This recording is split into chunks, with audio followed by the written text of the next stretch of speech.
1 2 3, तीनों अंकों से पेड़ बनाएंगे एक साथ।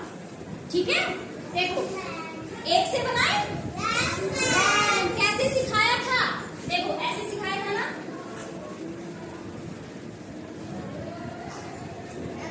यू सिखाया था, है ना, और फिर ऐसे सिखाया था, है ना। अब 2 पे आ जाओ, 2 को कैसे सिखाया था, यो और यो, यो, और इसमें बनाई थी हमने आंखें, और ये इसका बनाया था मुंह, ऐसे बनाया था, है ना। और अब बनाएंगे 3 से, 3 से इसका उल्टा 3 बनाएंगे,